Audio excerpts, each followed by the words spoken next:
Okay, सो आज का topic है डिस्प्लेसमेंट करंट। डिस्प्लेसमेंट करंट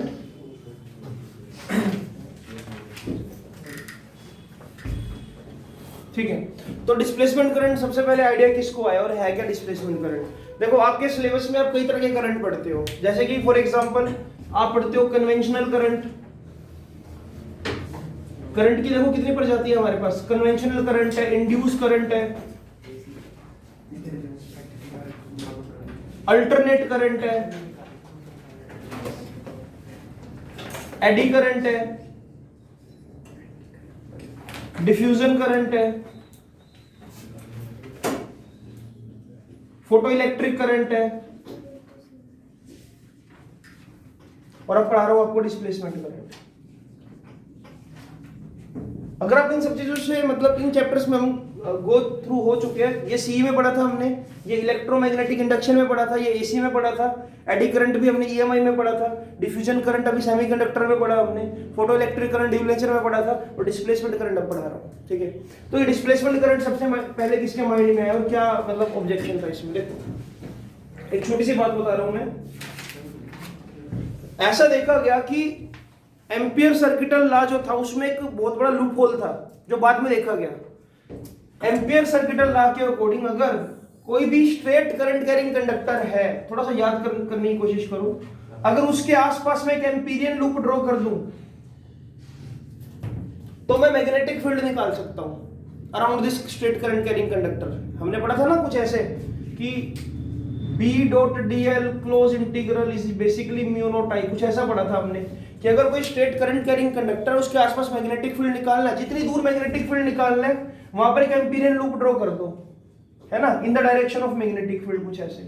तो ना एक सर्किट को देखा गया, सर्किट को कुछ ऐसे देखा कि अगर हम एक कैपेसिटर को कनेक्ट करते हैं किसके साथ, भला एक एसी सोर्स के साथ, क्योंकि डीसी को तो कैपेसिटर ब्लॉक कर देता है, थोड़ा सा याद होगा। हमने कैपेसिटर को कनेक्ट किया एक एसी सोर्स के साथ। ऐसा देखा गया कि अगर मैं 2 मिनट के लिए समझू कि करंट मान लो ऐसे फ्लो कर रहा है इस तरह से, और अगर मैं यहां पर एक लूप ड्रॉ कर भी दूं ऐसे एम्पीरियन लूप C1, तो ये तो इस बात को सेटिस्फाई कर रहा है कि भाई हाँ, एक स्ट्रेट कंडक्टर और लूप ड्रॉ किया जा सकता है, इस वायर के आसपास मैग्नेटिक फील्ड निकाला जा सकता है। लेकिन फिर ये देखा गया कि कैपेसिटर की प्लेट के बीच में तो क्या है, यहां पर एयर है। अगर करंट फ्लो कर रहा है कैपेसिटर की प्लेट्स के बीच में तो एयर है, हवा में करंट कैसे फ्लो कर सकते हैं भाई? सोचो, कैपेसिटर की प्लेट्स ऐसे रख दी आपने, करंट फ्लो कर रहा है, हवा के अंदर करंट कैसे आ सकता है? और ये भी देखा गया कि अगर यहां पर 10 एम्पीयर करंट है तो यहां पर भी 10 एम्पीयर करंट है, करंट का कोई नुकसान भी नहीं हो रहा एक तरह से, अगर मैं इसको मिनिमम रेजिस्टेंस पे ले लूं। तो ये बहुत बड़ा कंट्रोवर्सी क्रिएट हो गई कि कैपेसिटर की प्लेट्स के बीच में थी हवा, air is very good insulator and very poor conductor. लेकिन जब यहां पर हम मैग्नेटिक नीडल को लेकर आए, मैग्नेटिक कंपास को लेकर आए, तो मैग्नेटिक फील्ड बन रहा था, नीडल डिफ्लेक्ट हो रही थी। लेकिन वही मैग्नेटिक नीडल जब मैं यहां पर लेकर आया तब भी नीडल डिफ्लेक्ट कर रही थी। अब एक और सिर चकराने वाली बात आ गई यहां तो, कि करंट भी फ्लो कर रहा है और हवा के अंदर मैग्नेटिक फील्ड भी बन रहा है यहां पर। तो यहां पर एम्पियर सर्किटल लॉ फेल हो रहा था, मतलब लूप C1 के लिए तो एम्पियर सर्किटल लॉ वैलिड था कि भाई हाँ, एक स्ट्रेट कंडक्टर को हमने एक लूप के अंदर से थ्रेड कर रखा है। लेकिन अगर मैं यहां पर एयर के अंदर अगर लूप बनाऊं ऐसे, तो ये तो बात वैलिड हो ही नहीं रही, है ना। लेकिन फिर भी क्या, करंट फ्लो कर रहा है, तो यहां पर एम्पियर सर्किटल लॉ फेल हो रहा था। इसकी जो मॉडिफिकेशन है वो मैक्सवेल ने की, ग्लेन मैक्सवेल ने नहीं, फिजिक्स वाले मैक्सवेल ने। ठीक है, तो एक बार हम ना इसको समझने की कोशिश करते हैं, इसको लिखते हैं जरा, ठीक है। तो एक हेडिंग तो जरा डिस्प्लेसमेंट करंट, पहली बात तो है क्या, या इसको ना हम पहले ड्राइव कर लेते हैं फिर समझाता हूं, ठीक है। तो मैं यहां पर लिख रहा हूं initially a capacitor is connected with AC voltage, ठीक है, कर दिया कनेक्ट।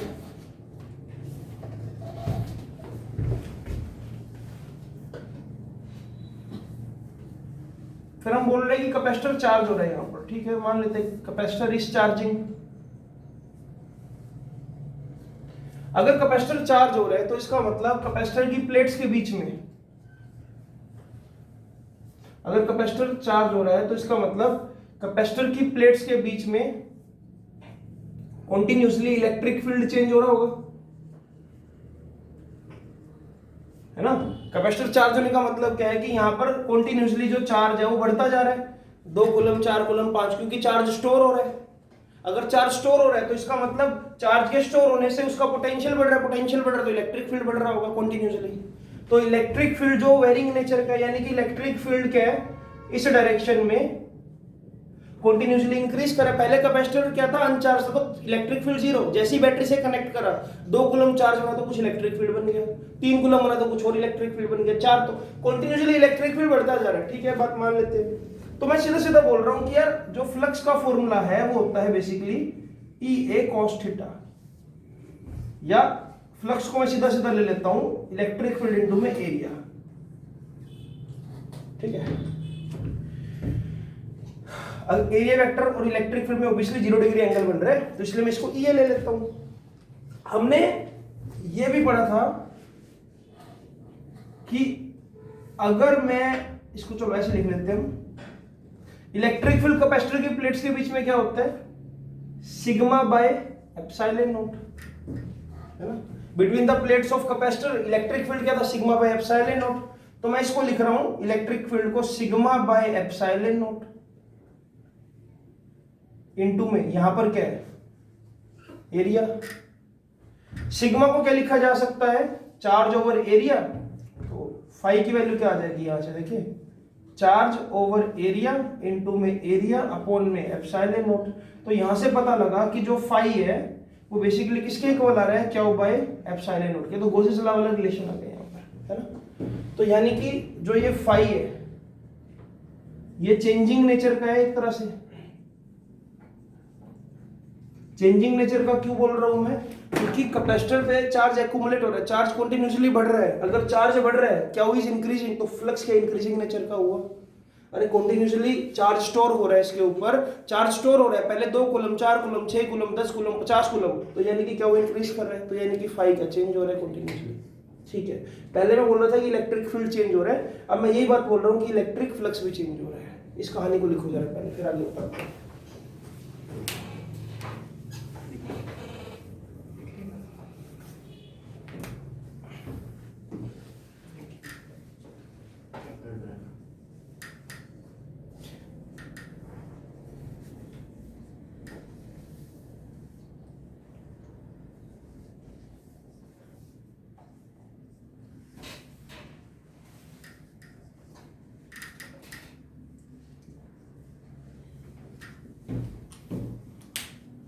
इतनी कहानी लिखो जाए कि करंट आया कैसे प्लेट्स के बीच में।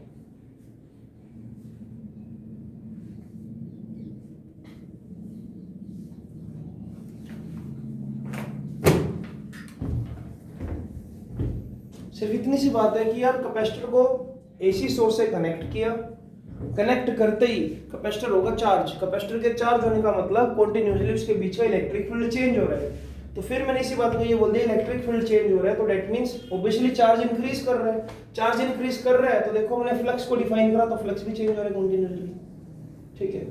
तो फ्लक्स किसके इक्वल आ गया, क्यू बाय एप्सिलॉन नॉट के इक्वल आ गया।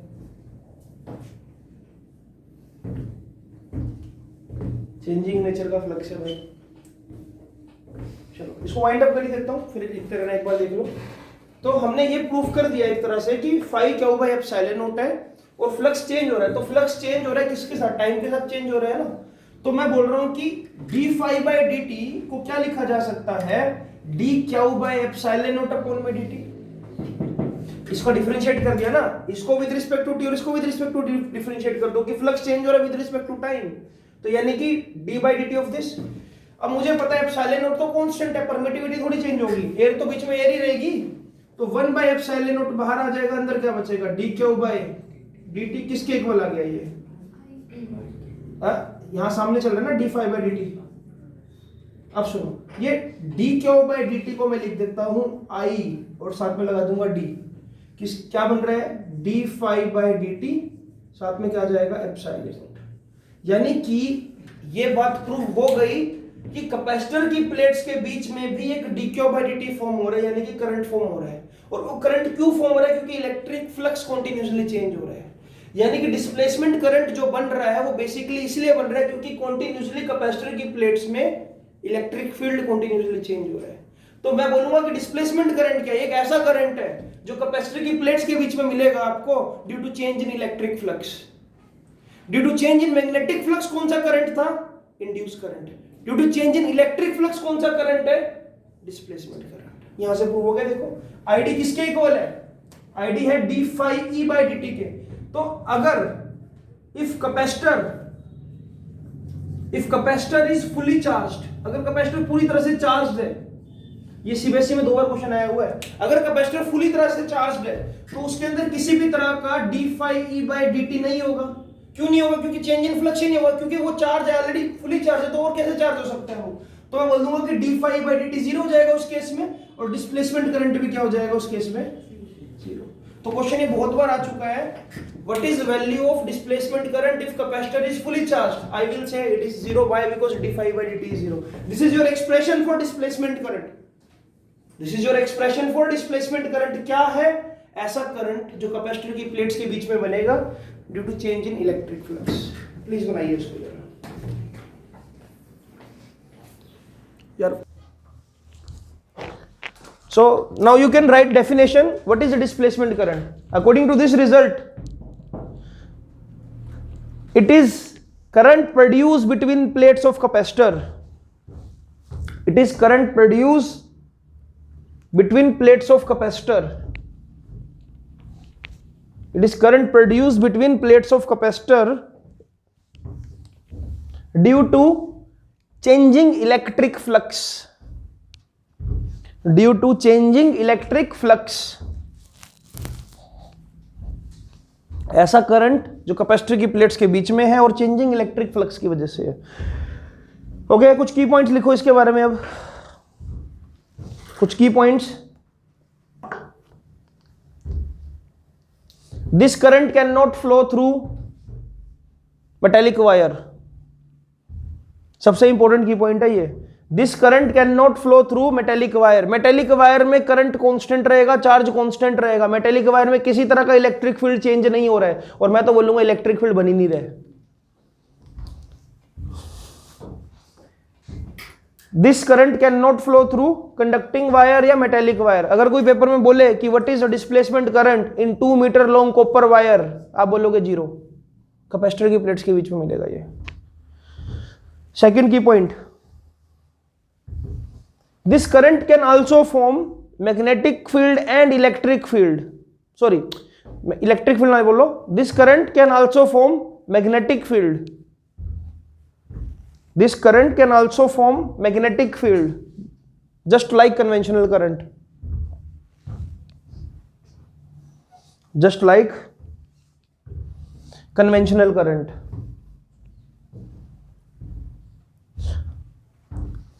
One more point you can add. If capacitor is fully charged, displacement current is zero. If capacitor is fully charged, displacement current is zero.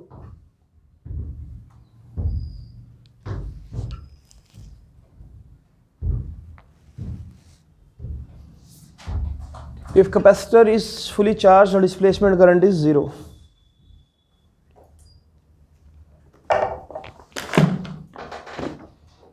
ठीक है, तो ये बात Maxwell ने बोली, और मैक्सवेल ने मॉडिफाई भी किया इस बात को। मैक्सवेल ने बोला कि आपको जो एम्पियर सर्किट चलना है वो ऐसे लिखना चाहिए, जिसको बाद में उसने नाम दे दिया। देखो ये एक्सप्रेशन में आप ये भी लिख सकते हो, फिर उसने इसको नाम दे दिया, now this is ampere Maxwell law. मैंने आपको शुरू में ही बोला था कि जो फिजिक्स में साइंटिस्ट थे वो बड़ा कोऑपरेट करके चलते थे, वो एक दूसरे की बेइज्जती नहीं करते थे कि भाई पिछले वाले ने गलत बोला मैं ठीक हूँ। जैसे कि केमिस्ट्री में था, थॉमसन को रिप्लेस कर दिया, रदरफोर्ड ने रदरफोर्ड को रिप्लेस कर दिया, बोहर ने बोहर को रिप्लेस कर दिया, किसी अब एक नया मॉडल आ रहा है इलेक्ट्रॉन क्लाउड मॉडल, तो वहां पर वो क्रेडिट बिल्कुल नहीं देते थे। अब ऑब्वियसली रदरफोर्ड ने बताया कि स्पेस एम्प्टी है, लेकिन उसको कोई क्रेडिट नहीं दिया गया, सिर्फ हम पढ़ते हैं बोहर मॉडल, हम कभी रदरफोर्ड बोहर मॉडल नहीं पढ़ते, है ना, क्योंकि कुछ बातें तो बोहर, और सबसे बढ़िया बात तो उसने बताई थी थॉमसन ने कि भाई हाँ एटम के अंदर पॉजिटिव चार्ज भी मिलता है और नेगेटिव भी, तभी तो फर्दर डिस्कवरी हो पाई। अब यहां पर हालांकि एम्पीयर सर्किट वाला गलत था कैपेसिटर को लेकर, लेकिन फिर भी मैक्सवेल ने उसको थोड़ी सी इज्जत दी। मैक्सवेल ने बोला कि कोई बात नहीं, भाईचारा सबसे ऊपर है। तो बी डी एल यानी कि B vector dot D L vector को हम अब लिखा करेंगे mu naught I C plus I D. Loop C1 की बात करूं, लूप C1 के लिए यह लिखा जाएगा B vector dot D L vector equals to mu naught I C यानी कि कन्वेंशनल करंट, और लूप C2 के लिए लिखा जाएगा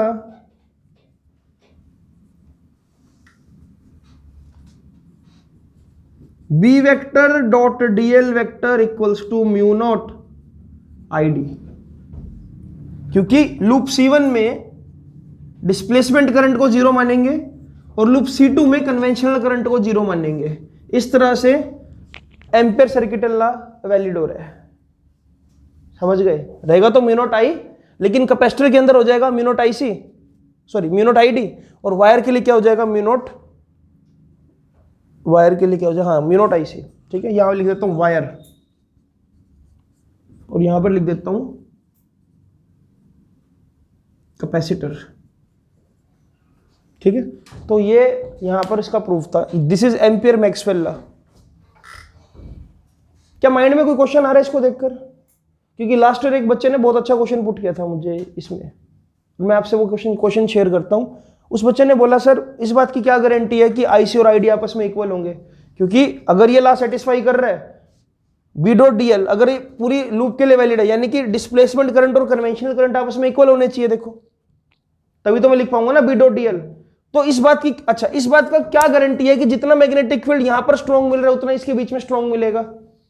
कई सारे क्वेश्चन बन सकते हैं कि भाई मैंने यहां पर ये तो प्रूफ कर दिया कि बीच में करंट है, लेकिन इस बात की गारंटी क्या है कि जो ये वाला करंट है वो उस करंट के बराबर है? अगर मैग्नेटिक फील्ड दोनों बना रहे हैं तो दोनों में से वीक कौन और स्ट्रॉन्ग कौन? तो दोनों के दोनों इक्वल होते हैं, प्रूफ करेंगे अभी इस बात का भी। ठीक है, एक हेडिंग और दो, proof of continuity of current in capacitive circuit।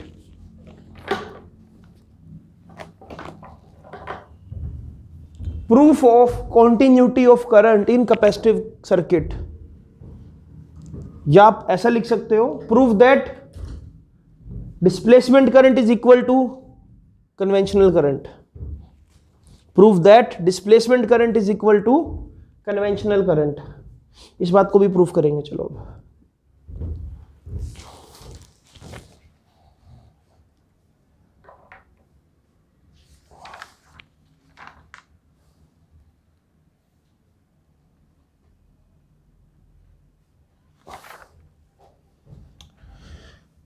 रब कर रहा हूं इसको।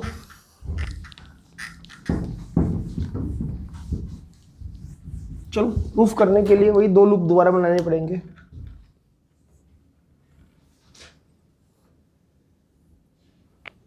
एक लूप बना रहा हूं मैं C1 जो कि वायर के अंदर है, एक लूप ड्रॉ कर रहा हूं मैं C2 जो कि कैपेसिटर के अंदर है। This is alternate current like this.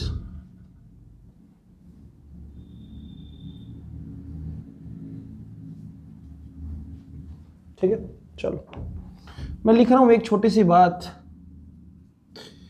For loop C1 loop के लिए close integral of B vector dot D L vector is mu naught I C plus I D. ठीक है, लिख दी बात। क्योंकि वायर के अंदर डिस्प्लेसमेंट करंट जीरो है तो इसलिए इसको सीधा सीधा लिख दूंगा, close integral of B vector dot d l vector equals to mu naught I C. लो जी, फर्स्ट इक्वेशन बोल देता हूँ, ये तो कुछ नया नहीं था वायर के लिए।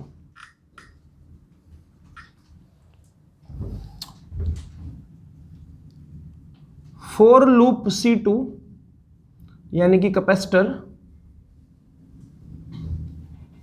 Close integral of B vector dot d l vector is mu naught IC plus ID again, but at this time your conventional current is 0. I can simply write mu naught epsilon naught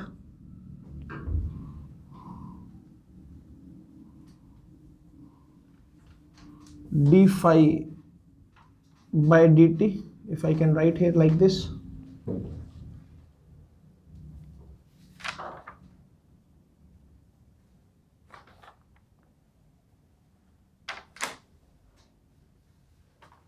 ये इसको ना भी लिखो, क्या फर्क पड़ता है।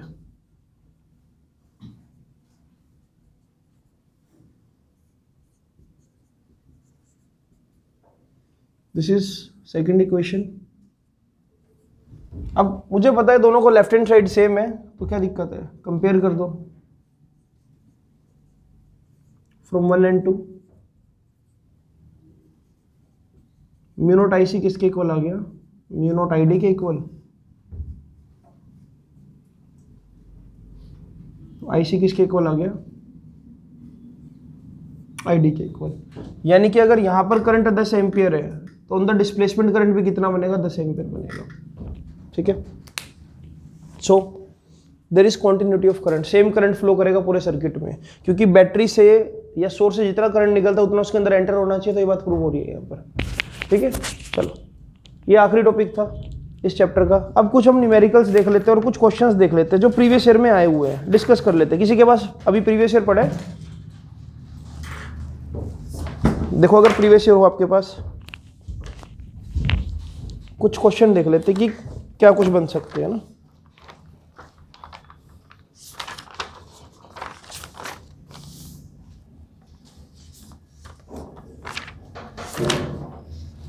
चलो बनाते हैं फिर। डिस्प्लेसमेंट करंट पे तो क्वेश्चन करने का कोई फायदा नहीं है क्योंकि सिलेबस में नहीं है। एक की पॉइंट लिखो जरा, जो शायद कल मैं लिखवाना भूल गया आपको।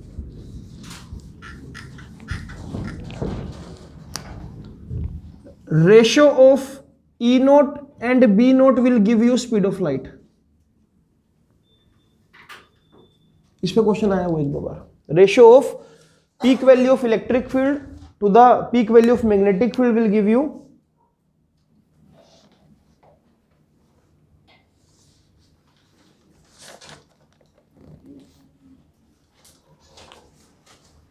speed of light। क्वेश्चन बनाते हैं, एनसीईआरटी का क्वेश्चन है ये, एनसीईआरटी का क्वेश्चन है, लिखना जरा एक बार। ये चीज क्वेश्चन तो कुछ भी नहीं है, की पॉइंट ये बस। Ratio of peak value of electric field upon में peak value of magnetic field give you speed of light. Question लिखो, देखो जरा। If electromagnetic wave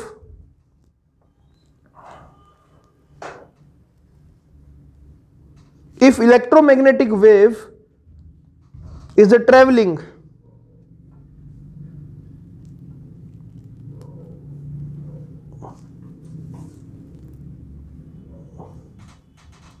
along x-axis, if electromagnetic wave is traveling along x-axis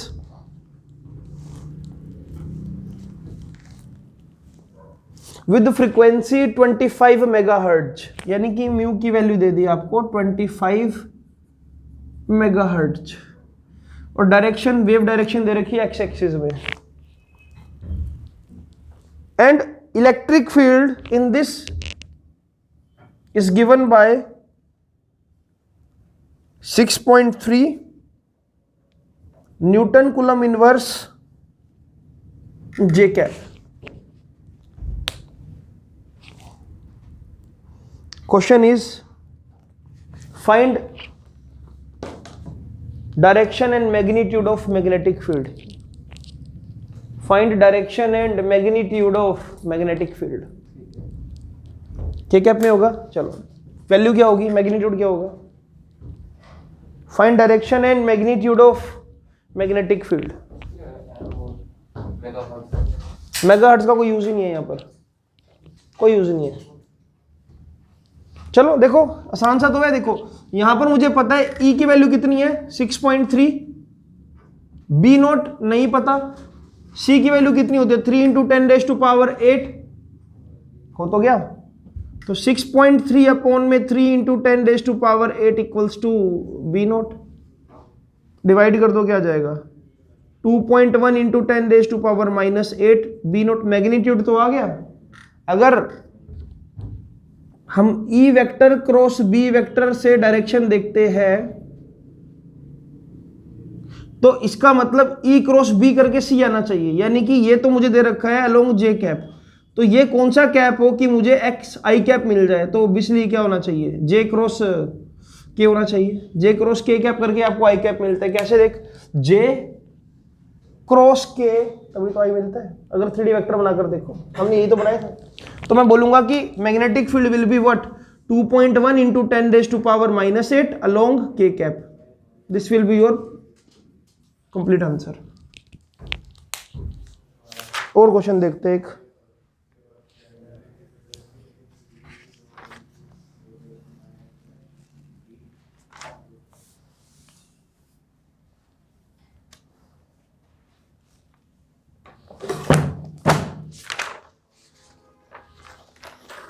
और क्या इसमें हम कर सकते हैं, एक रिलेशन और है जो हमको इसमें कर लेना चाहिए, तो मैं करवा देता हूं आपको। अगर एक्स्ट्रा क्वेश्चंस के हिसाब से देखना है आपने, एक कंसेप्ट करते लिखना जरा, relationship between permeability, permittivity and speed of light. Relationship between permeability, permittivity and speed of light, relationship between permeability, permittivity and speed of light। चलो निकाले रिलेशन, ठीक है। कुछ वैल्यूज लिख रहा हूं यहां पर, हमको ये बात पता है कि K को लिखा था हमने 1/4πε0 और कंप्लीट वैल्यू क्या थी 9 × 10⁻9, यूनिट नहीं लगा रहा हूं, वैल्यू लिख रहा हूं सिर्फ, ये याद है इलेक्ट्रोस्टैटिक्स। फिर हमने ये पढ़ा था कि जो μ0/4π है इसकी वैल्यू क्या होती है 10⁻⁻7, है ना, ऐसा हमने पढ़ा था, ठीक है। हम एक काम करते हैं, मैं यहां पर 4πε0 की वैल्यू लिखता हूं, क्या आएगी, तो वो आएगी मेरे ख्याल से 1/9 × 10⁻9, और यहां पर मैं लिखता हूं सिर्फ μ0 की वैल्यू, μ0 की वैल्यू क्या आएगी 4π × 10⁻⁷, ठीक है। मल्टीप्लाई कर दो एक दूसरे से, मल्टीप्लाई μ0 एंड ε0, तो μ0 ε0 मल्टीप्लाई कर दिया मैंने ऐसे। और एक काम और करते हैं, फिर दोबारा से मैं क्या करता हूं, इसी को मल्टीप्लाई एंड डिवाइड कर देता हूं 4π से, यानी कि क्या बन जाएगा ये μ0 ε0 multiply by 4π and divide by 4π। तो मुझे ऐसा लग रहा है कि ऊपर तो बन रहा है 4πε0 और मल्टीप्लाई क्या हो रहा है μ0/4π। 4πε0 की वैल्यू क्या है 1/9 × 10⁻9, μ0/4π की वैल्यू क्या है 10⁻⁻7। मुझे ऐसा लगता है कि ये कुछ बन रहा है ऐसा 1/9 × 10⁻16, ऐसे कुछ बन रहा है। तो इस बात को मैं क्या लिख सकता हूं 1/3 × 10⁸ का स्क्वायर। देखो बन रहा है, शुरुआत कहां से हुई थी μ0 ε0 से, तो क्या बन रहा है देखो μ0 ε0 इज गिविंग मी रिजल्ट 1/3 × 10⁻⁸ का स्क्वायर। क्या इसको मैं स्पीड ऑफ लाइट बोल सकता हूँ? तो ये क्या आ जाएगा 1 में c² = μ0ε0। तो c = 1/√μ0ε0। This is a relation which can be used in numericals. ठीक है, बनाओ इसको फिर लो। Speed of light is basically equal to 1/√μ0ε0।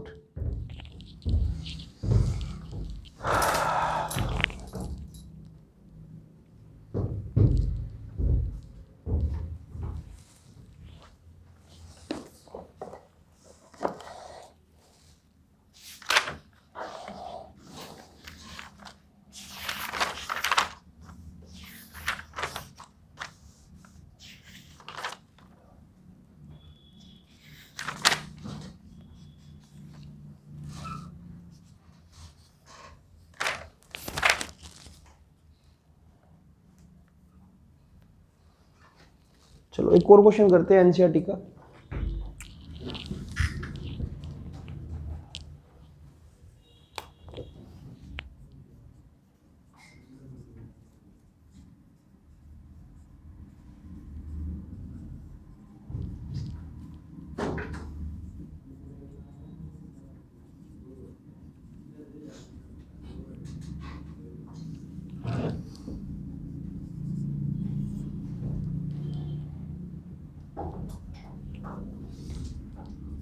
To into 10⁻⁻7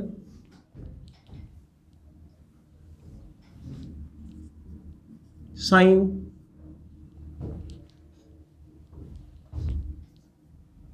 0.5 into 10⁻3x plus 1.5 into 10⁻11t bracket close tesla. Question है एनसीईआरटी का, अगर किसी रीजन में जो मैग्नेटिक फील्ड है वो ऐसे गिवन है By = 2 into 10⁻⁻7 sine bracket 0.5 into 10⁻3x plus 1.5 into 10⁻11t tesla. इसको लिखो जरा। इसमें देखो क्वेश्चन क्या मिलता है, फिर इक्वेशन दे देंगे बनाकर आपको। एक और क्वेश्चन देखो क्या पूछेंगे। पहला question, find wavelength and frequency, find wavelength and frequency of wave, find wavelength and frequency of wave and right equation for electric field, and right equation for electric field. ठीक है, तो करने का तरीका देखते हैं इसको। आपसे पूछा है वेवलेंथ बताओ और फ्रीक्वेंसी बताओ, तो कोई रॉकेट साइंस नहीं है। बस आपने इतना करना है कि वेव इक्वेशन को लिखना है। बी हमने ये पढ़ा था ना, By = B0 sign kx - ωt, ये पढ़ा था हमने। कंपेयर करके देखिए B0 की वैल्यू कितनी आ रही है। ठीक है, k की वैल्यू क्या है 0.5 इंटू 10⁻3। ओके, और ओमेगा की वैल्यू क्या है 1.5 इंटू 10⁻11। माइनस नहीं लूंगा क्योंकि इसका मतलब था कि wave along positive x axis है, इसका मतलब wave along negative x axis है। ओमेगा ओमेगा रहेगा। बस ये बोलूंगा कि ये क्या है, अलोंग नेगेटिव एक्सिस में जा रही है वेव। ठीक है, चलो आगे देखते हैं। तो मुझे सबसे पहले बताना है वेवलेंथ। तो वेवलेंथ निकाला जा सकता है। के को क्या लिख सकते हैं हम, 2π/λ। 2π/λ किसके इक्वल है 0.5 इंटू 10⁻3 के। तो लैम्डा क्या होगा 2π/में 0.5 इंटू में 10⁻³ सोल्व कर देना इसको। ठीक है, यहां से लैम्डा आ जाएगा ना, लिख दो वैल्यू क्या आएगी 1.26 इंटू 10⁻² मीटर। वेवलेंथ तो निकाल दी। उसके बाद आपसे पूछा फ्रीक्वेंसी बताओ। फ्रीक्वेंसी कौन सी मुश्किल बात है, लो ओमेगा को लिखा जा सकता है 2 पाई न्यू। ओमेगा की वैल्यू कितनी है 1.5 into 10⁻11 equals to 2 pi into में न्यू क्या आ जाएगा 1.5 इंटू 10⁻11 अपॉन में 2 पाई। सोल्व कर देना, फ्रीक्वेंसी आ जाएगी। फ्रीक्वेंसी भी लिख दो कितनी है 2.39 into 10⁻11 hertz. This is your frequency. और क्या पूछा है आपसे, इलेक्ट्रिक फील्ड की इक्वेशन, तो वो कौन सी बड़ी बात है। इलेक्ट्रिक फील्ड की इक्वेशन ये होगी बेसिकली, देखो E z E naught sine के एक्स माइनस ओमेगा, नहीं के एक्स प्लस ओमेगा टी होगा ना इसके अकॉर्डिंग। अब सुनो, तो मुझे सारी वैल्यूज डालनी है। अब मुझे बी नोट तो पता था, लेकिन ई नोट कैसे निकाल लूंगा मैं। हाँ ऐसे निकाल सकता हूं, देखो ई नोट अपॉन में B naught will give me C, तो यहां से ई नोट आ जाएगा C times of B naught. तो यहां पर आप ई नोट की जगह क्या लिख दो सी टाइम्स ऑफ बी नोट, या फिर ये बी नोट जो आपको दे रखा है इसको स्पीड ऑफ लाइट से मल्टीप्लाई कर दो। मेरे ख्याल से 60 आएगा, मल्टीप्लाई करके देख लेना 60 आएगा सीधा सीधा, ठीक है। ओके फिर लिख दो साइन के की value same 0.5 into 10⁻³ X plus omega की value same 1.5 into 10⁻11 T. Now this is your equation for E Z. यहां पर सीधा सीधा ये लिख देते हैं ना हम, ई नोट की वैल्यू आएगी 60। सोल्व करके देख लेना, this is your final answer. 3 number का क्वेश्चन है ये, 3 चीजें पूछ ली, 3 नंबर का क्वेश्चन। अगर न्यूमेरिकल आए ईएम वेव पर तो ऐसे आएगा, इक्वेशन दे देंगे, कंपेयर कर लो और वैल्यू बताओ जी, ठीक है।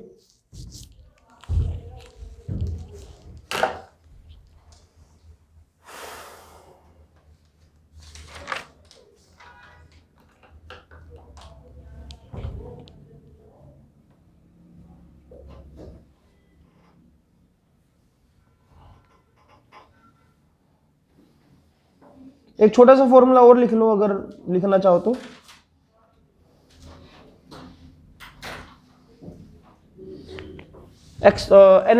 इंटेंसिटी ऑफ इलेक्ट्रोमैग्नेटिक वेव का फॉर्मूला क्या है। इस पे कभी वैसे क्वेश्चन बना नहीं, कॉम्पिटिटिव में आता है ये वाला, बट लिख लो फिर भी। इंटेंसिटी ऑफ इलेक्ट्रोमैग्नेटिक वेव, तो उसका फॉर्मूला होता है इंटेंसिटी का फॉर्मूला होता है energy of EM wave upon में एरिया इनटू में टाइम, कि ईएम वेव कितने पर यूनिट एरिया में कितने टाइम पर गिर रही है और कितनी एनर्जी से गिर रही है, ठीक है। इनकेस अगर कभी आ जाए तो यूज करना, हम कर लेंगे इसको। एनर्जी अपॉन में area into time.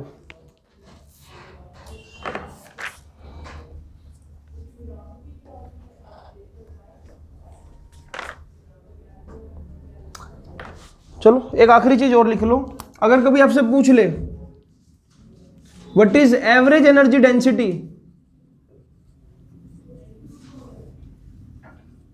Of EM wave, तो you can write electric energy plus magnetic energy, यानी कि 1/2 epsilon naught E square plus B square upon में 2 mu naught. This is your energy density of EM wave. Electric energy 1/2 epsilon naught E square और magnetic energy b²/2 mu naught, ठीक है। तो इसके साथ इस चैप्टर में कुछ भी नहीं बचा, सीबीएसई लायक जितना भी था सारा कुछ करवा दिया और 2-4 चीजें फालतू बता दी। ईएम वेव खत्म हो चुका है। अब हमारे पूरे सिलेबस का सिर्फ एक ही टॉपिक बचा है मेरे अकॉर्डिंग, वेव ऑप्टिक्स। बाकी अब रिवीजन में उठाएंगे रे ऑप्टिक्स वगैरह जो रह गया आपका, ठीक है। सिलेबस आपका 95% हो गया पूरा। 7-8 दिन का वेव ऑप्टिक्स है, तो एज पर माई कमिटमेंट 15 दिसंबर तक सिलेबस आपका बिल्कुल अच्छे से वाइंड अप हो जाएगा, ठीक है। तो ईएम वेव के क्वेश्चन मैं बता देता हूं कि पेपर में क्या बनते हैं। आपसे इंक्रीजिंग या डिक्रीजिंग ऑर्डर पूछ लेंगे वेवलेंथ का, इलेक्ट्रोमैग्नेटिक वेव्स का यूजेस पूछ सकते हैं आपसे, वेवलेंथ रेंज पूछ सकते हैं, फ्रीक्वेंसी रेंज पूछ सकते हैं। तो अल्टीमेटली जो कल वाला लेक्चर था वो आपको याद ही करना है, बार बार याद करना है उसको कि वेवलेंथ रेशो, वेवलेंथ की रेंज क्या है, फ्रीक्वेंसी रेंज क्या है और यूजेस क्या है। उसमें कोई भी मतलब ऐसा नहीं है कि कोई ट्रिक हो, यूजेस तो आपको याद करने ही पड़ेंगे, ठीक है। और सारा कुछ बता रखा है आपको, ठीक है। मिलता है आपसे अगली क्लास में।